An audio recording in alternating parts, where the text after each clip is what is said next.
Olá, sejam bem-vindos a mais uma videoaula da Escola Bíblica Dominical. Eu sou André Bernardo. Desde já agradeço a sua atenção e quero pedir a sua ajuda também para o crescimento desta obra. Inscreva-se em nosso canal e ative as notificações para ser avisado quando postarmos novos vídeos para você. Dê o like no gostei para o nosso vídeo ser recomendado a mais pessoas pela plataforma do YouTube.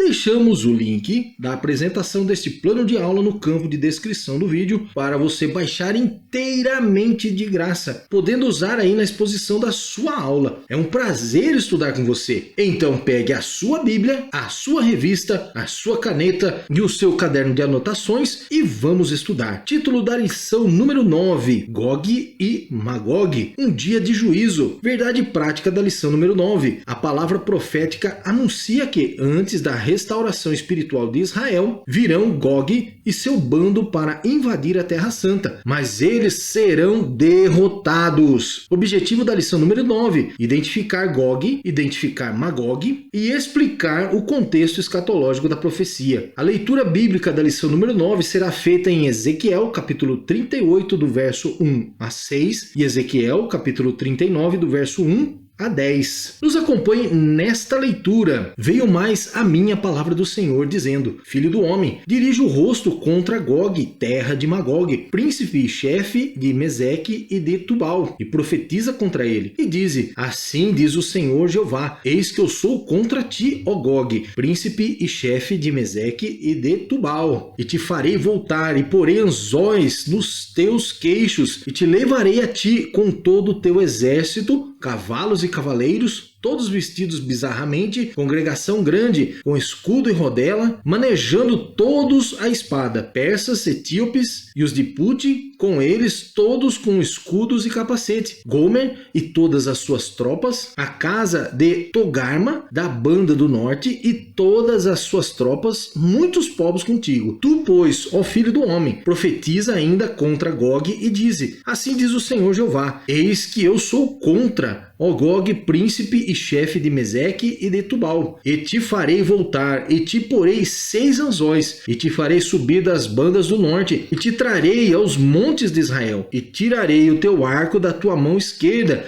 e farei cair as tuas flechas da tua mão direita. Nos montes de Israel cairás, tu e todas as tuas tropas, e os povos que estão contigo, e as aves de rapina, e as aves de toda asa, e aos animais do campo te darei por pasto. Sobre a face do campo cairás, porque eu falei, diz o Senhor Jeová, e enviarei um fogo sobre Magog, e entre os que habitam seguros nas ilhas, e saberão que eu sou o Senhor, e farei conhecido o meu santo nome no meio do meu povo de Israel, e nunca mais deixarei profanar o meu santo nome, e as nações saberão que eu sou o Senhor, o Santo em Israel. E eis que é vindo e se cumprirá, diz o Senhor Jeová. Este é o dia de que tenho falado, e os habitantes das cidades de Israel sairão, e totalmente queimarão as armas e os escudos e as rodelas, com os arcos e com as flechas e com os bastões, de isso por 7 anos, e não trarão lenha do campo, nem a cortarão dos bosques, mas as armas acenderão fogo, e roubarão os que os roubaram, e despojarão os que despojaram, diz o Senhor Jeová. Comentaremos sobre os seguintes pontos da lição número 9. Primeiro ponto, sobre a identidade dos povos invasores, parte 1. Segundo ponto, sobre a identidade dos povos invasores, parte 2. E terceiro ponto, sobre o contexto escatológico. Ponto de atenção: a nação de Israel está diante de uma coalizão de nações para destruí-la. Isso ocorrerá antes ou no início da grande tribulação. Quais são as nações que formarão essa coalizão? A presente lição trará uma exposição importante a respeito desse assunto. Palavra-chave da lição número 9, juízo. Grave esta palavra: juízo. Primeiro ponto, sobre a identidade dos povos invasores, parte 1. Essa profecia envolve muitos nomes e alguns deles parecem enigmáticos. Os invasores. A invasão será para o fim dos anos, no fim dos dias, depois da restauração do Estado de Israel. Mas será que o Estado de Israel foi restaurado no ano de 1948, depois de muitas discussões e conflitos internos, foi assinado a independência de Israel, tornando-se novamente um país. Portanto, fazem 74 anos que Israel foi restaurada como um país. Porém, falta ainda a restauração espiritual. E como se dará? Essa restauração ocorrerá quando Israel reconhecer Jesus como seu único e suficiente Salvador. Isso antes de Jesus retornar. Israel reconhecerá o Messias. Não é possível precisar exatamente se essa batalha de Gog contra Israel ocorrerá antes ou no início da grande tribulação. Mas quando Israel reconhecer o Messias, a paz reinará, sendo então a preparação para esta batalha. Agora, se for no início da grande tribulação, conforme a palavra do Senhor, a igreja de Cristo já terá sido arrebatada. Os povos da coalizão do príncipe Gog, que virá para a batalha contra Israel, virá do norte e outros grupos do norte da África. Mas não é possível precisar quais povos exatamente, pois existem uma vastidão territorial e de povos nesta região. A sugestão de leitura encontra-se em Ezequiel capítulo 38, verso 8, Ezequiel capítulo 38, verso 16 e 1 Tessalonicenses capítulo 4, versículo 15 a 18. Compreendendo a profecia, o discurso de Ezequiel deixa claro que a mensagem não é para a sua geração, mas para quando Deus fizer regressar o seu povo da diáspora de todas as nações da terra. A diáspora diz respeito ao retorno de todo o povo de Israel, que foram espalhados pelas nações em virtude de sua destruição. Ainda não retornaram todos, mesmo Israel ter sido restaurada como um país novamente. Muitos que estão espalhados ainda não retornaram, mas retornarão. A sugestão de leitura encontra-se em Ezequiel capítulo 36, versículo 24 e Amós capítulo 9, versículo 14 e 15. Gog, o nome Gog da profecia de Ezequiel, vindo do norte contra Israel, pode ser representado a tudo que se opõe a Deus, pois em Apocalipse também é mencionado o mesmo nome Gog, representando o inimigo que luta contra Deus e o seu povo depois do milênio, mas também é derrotado pelo Senhor. Se buscarmos na atualidade, podemos perceber que existem grupos se levantando em oposição a tudo relacionado a Deus e a sua palavra, tentando ridicularizar, generalizar a palavra de Deus, a crença no Senhor e na conduta de seus princípios. Existem grupos trabalhando sorrateiramente na mídia,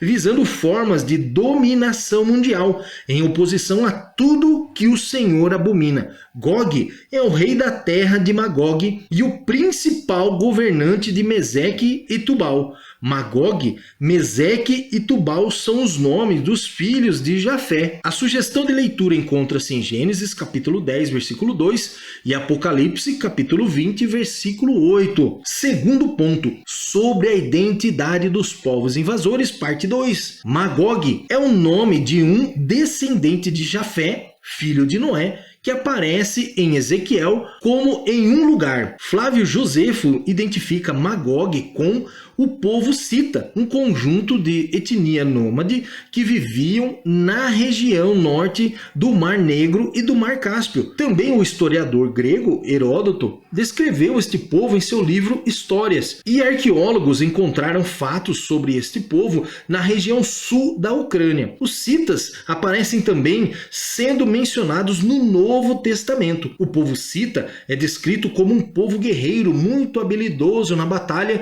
principalmente no uso de arco e flecha. A sugestão de leitura é Colossenses capítulo 3, versículo 11. Meseque e Tubal também são nomes descritos na Tábua das Nações. Esses nomes também constam na genealogia descrita em Gênesis, todos descendentes de Noé. Aparece também Togarma, filho de Gomer, filho de Jafé. Esses homens deram origem aos reinos frigianos da Capadócia, da Anatólia, hoje chamada de Ásia Menor. A Ásia Menor é o deslocamento de terra na parte ocidental da Ásia, que compõe a maior parte da República da Turquia. A sugestão de leitura encontra-se em Gênesis capítulo 10, versículo 2 e 3. A coalizão de Gog. Fazem parte do bando de Gog mais 5 povos. povos: persas, etíopes e os de Put com eles, todos com escudo e capacete, Gomer e todas as suas tropas e a casa de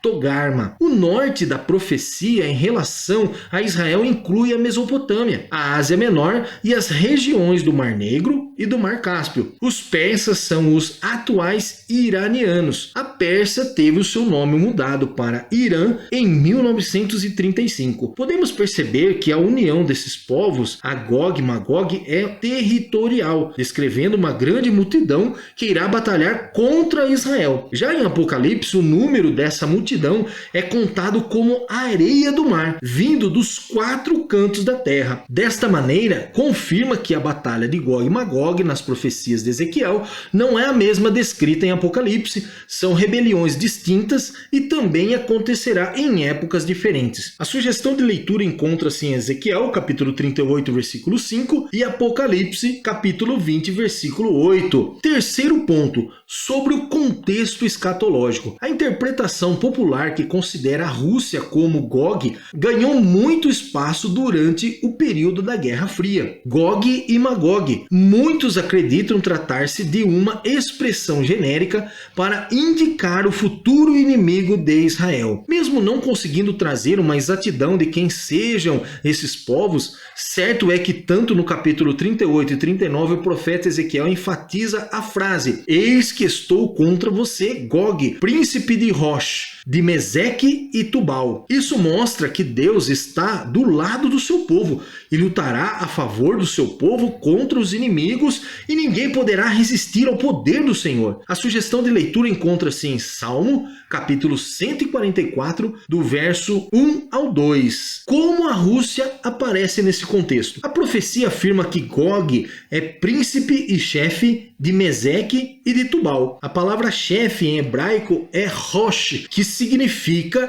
cabeça, chefe, pico, monte, parte superior. A Septuaginta é o Velho Testamento na sua versão mais consultada e citada pelos cristãos logo no início da igreja. Foi na Septuaginta que houve a interpretação no livro de Ezequiel, no capítulo 38 e 39, da palavra príncipe de chefe para príncipe de Rosh. Desta forma, a semelhança dos sons levam muitos estudiosos a identificarem o país Rússia como sendo Gog, ou seja, Rosh, Rússia, Meseque, Moscou, atual capital da Rússia, e Togarma, Tobolsk, uma cidade russa. Origem da interpretação. Esse pensamento não veio dos pentecostais e nem se trata de uma ideia oriunda dos dispensacionalistas. Essa interpretação vem de longe. A indicação de que a Rússia fosse o pivô da batalha de Gog se deu desde interpretações ao nome,